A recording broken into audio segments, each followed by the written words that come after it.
Clap. What is going on, my beautiful people? It's your boy, Mr20west, in the building. Crispy gang. How y'all doing? I need y'all help right now. I only had 2 hours of sleep, and I have like the longest shift in the world to work today, from 8 a.m. to 7:30 p.m. Yeah, took on overtime because I needed a little extra money to fix my forks on the FZ, and didn't realize last night, like, it's crazy. Okay, so a lot of opportunities have arisen and opened up their doors since I've changed my schedule from working graveyard to now, and one of them is merch, right? Me and my wife, we decided to both go out and purchase machines. We got a press and we have a printer, and we can create merch. Boy, you must not know. Your boy out here, boy. Right. Well, we got our first order. One of my coworkers decided, well, not decided, they're having a birthday party. Now, I told her my limit of making t-shirts is like 10, which I think I'm gonna change my limit again. That's the press job. I mean, I have the press job where I have to heat up the machine at the correct temperature to put the things on the t-shirt logo, and my wife prints out the graphics for the shirt. Man, I'm talking about the whole day. I didn't text her yesterday. I was like, man, I'm not gonna say. Anyway, we took forever to finish the job, man.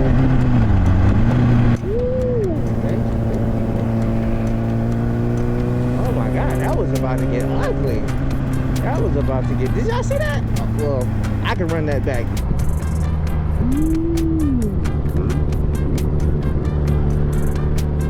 Anyway, the white truck was about to pull out in front of me. Oh my God. Talk about, woo! That was close. Yesterday I had a couple close calls too. Anyway, this t-shirt I got on, if you can see in that mirror over there, is from making that. So, yeah. I don't know if my coworker is gonna watch any of my vlogs, but if she watched this vlog, yo, it took us freaking 6 hours to make your t-shirts, and we realized our error in making t-shirts, but we're good. All right, so let's talk about that had nothing to do with this motovlog. I'm sorry, I don't even know if I'm gonna add that in here. If I do and I skip past all that, I need to tell you guys that, you know, if you give someone your word, you make sure you go through with it. You know what I mean? Man, I'm so tired. Those t-shirts look pretty good. Anyway, so this motovlog will be about motorcycles on a budget, or being able to afford a motorcycle because of said budget. And I'm not talking about saving up your money for the bike. I'm talking about being smart all the way around the bike. Let's talk about everything. So let's dive right into this. If you do not want to hear about how to afford a bike once you get it, I got a million other videos you can watch. If not, I mean, I appreciate you for stopping by. You know, if you hit that like button for me, I really, you know, lit. Subscribe, because I'm sure I'm going to touch on a topic that you like. I'm almost positive I will. Now,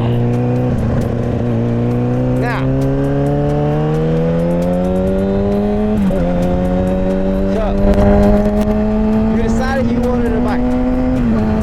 You were just ready for something different. You got friends, you got family, or maybe you don't have none of that. Maybe you are looking for some direction in your life, because that's exactly where I was at 23, looking for directions in my life. And motorcycles definitely uncomplicated almost everything. It showed me that my life, I was actually living life without a motorcycle, but it made it better somehow. So the first thing you need to do if you're going and you're deciding about motorcycles, decide whether you want to buy brand new and and used.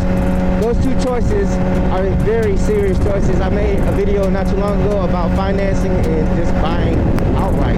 Now, it's a lot of people that tell you just buy outright, but if you know that the motorcycle that you are going to get, you don't mind financing, because financing kind of stretches out this process, you know what I mean? So the bank has to make their money and blah blah blah blah blah blah, so they go up with interest, and then you got to make the note. And I wouldn't recommend something that you couldn't afford. Please don't do that. Don't put yourself in debt trying to be some type of superstar. Some of these bikes are expensive as hell, especially brand new. So you tell me you want a brand new R1, you're gonna pay about $27,000 out the door, okay? That price is not nothing to close your eyes at. I know a lot of people be like, man, I make $27,000 in my sleep, and I understand that, but realistically, you don't have to pay that much for that motorcycle. You can actually get that motorcycle for a better deal than $27,000. How, you say? Now, this is where you decide whether you want to do used, okay?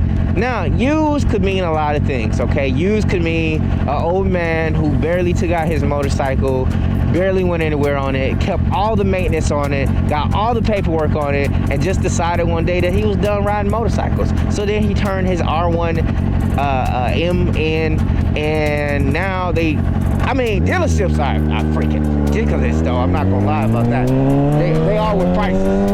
But we'll say instead of being $27,000, they decide to drop the price down to 16 grand, which is still high, but whatever. Now you can get your bike, and the bike is not nowhere near the cost it would cost brand new. If you're buying a used bike and it costs what it costs brand new, just go ahead and get brand new, okay? There's nothing wrong with getting a brand new bike, but it's a couple procedures that you want to go with. There's something called a hard braking. Hard braking is basically, it's got a hard braking and soft braking. Basically, the motor in the bike has never really been put to the test of use.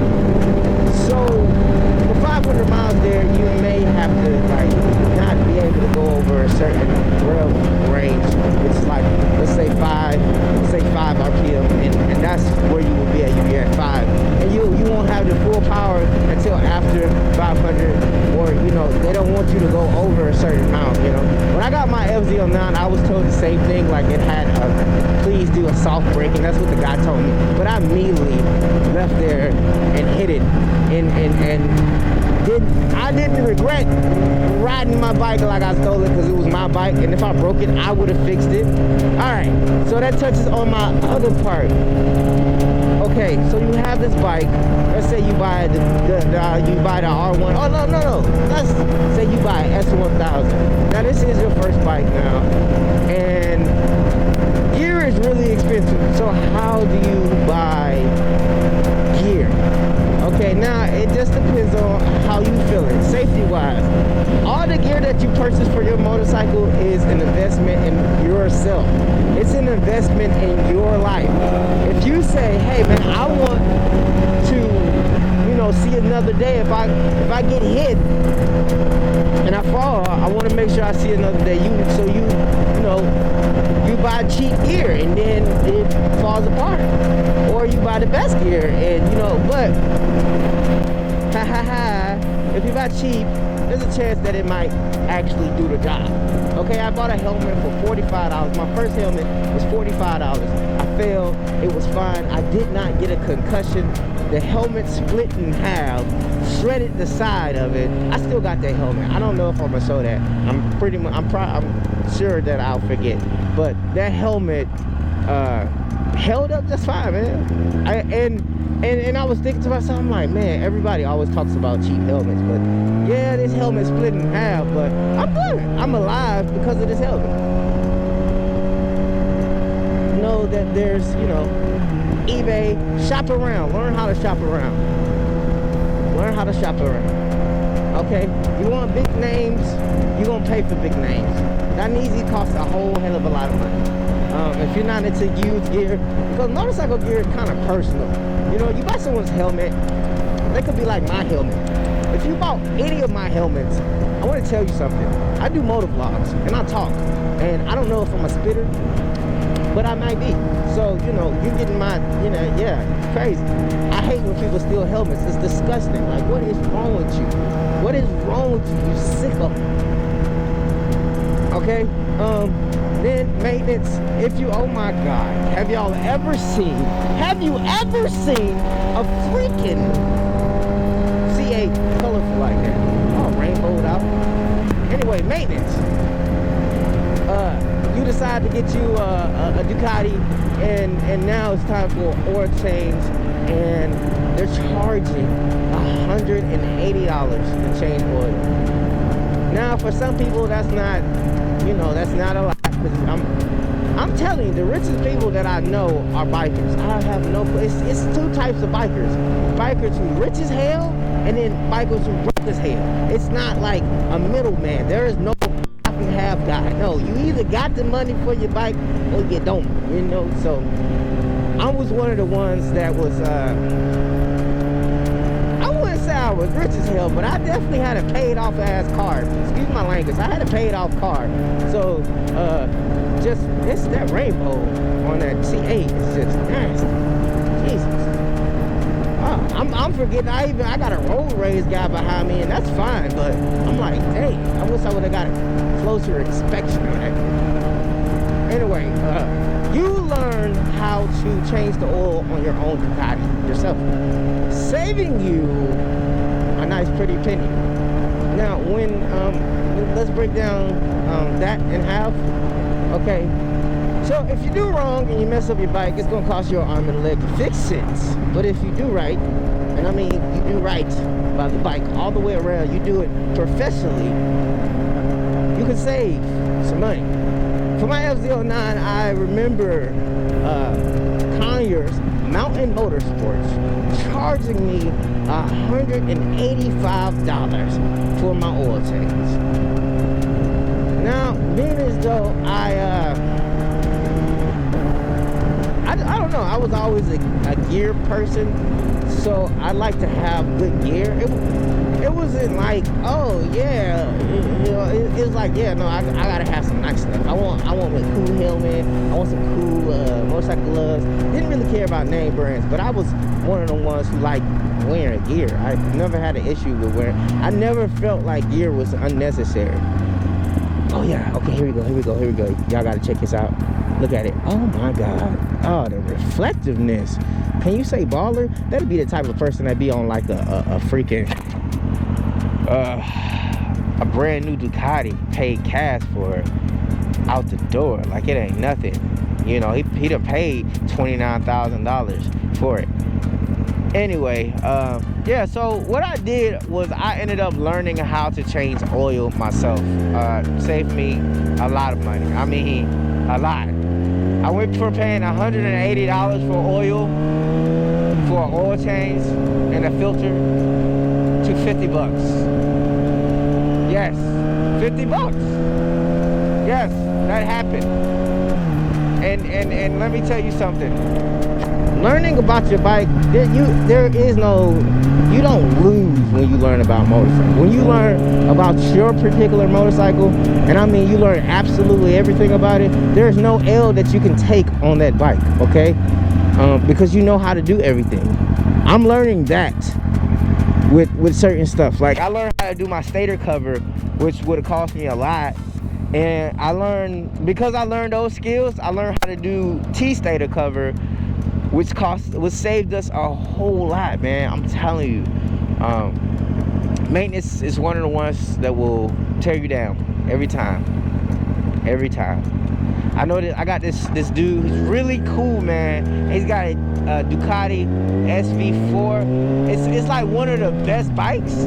It's fast as hell too, man. Like you really gotta have some bread for that bike. And his water pump went out, and I'm like, I already know that costs money. So, and then you gotta look at insurance. insurance companies are not the same. Everybody offers different quotes, and every insurance company deals with motorcycles and views them in different ways.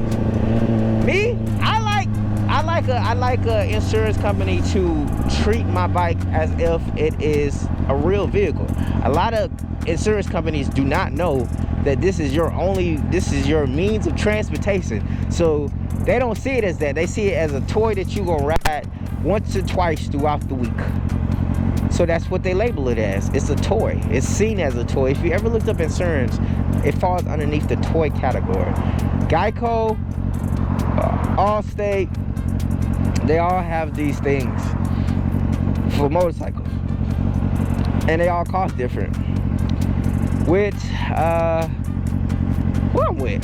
State Farm. I got State Farm. Okay, so I was like, anyway, I got State Farm. They are nice when it comes down to accidents. If one of these stupid people decides to do road rage and hit me off, they would go after the freaking insurance company. It's called subjugation, and they will get that money to fix your bike. And you know, you got to get you an attorney, because the attorney makes sure you get that money for yourself. You know what I mean? Your body stuff, because these people are stupid. You be hurt, you got to get that fixed. Yeah, so be wary of that. That's a lot, right? You got to decide whether you want used or new. Decide maintenance, you know what I'm saying, decide gear, and then decide insurance. I need you guys to think of that when you decide to get into bike life. Is it cheaper than a car? It's half and half. Bro, let me tell you, some stuff, certain stuff in bike life that cost an arm and a leg, and man, you either do it yourself or you're gonna be down for a while. Because right now, the biggest, this is gonna sound crazy, but the biggest maintenance thing I got on my bike to do to get this FZ09 back together is I need my forks fixed. That's it. It costs $460. And I'm like, dude, I got so much other stuff that I gotta get going. You know what I mean? Like, so much other stuff that $460 is just not happening right now. I don't know. Anyway, that's why I'm working a whole bunch of overtime. Please hit that like button. Please subscribe. If you got anything out of this video, thank you. If you didn't, I'm sorry. Maybe I just hit the mark. I missed it. As always, peace.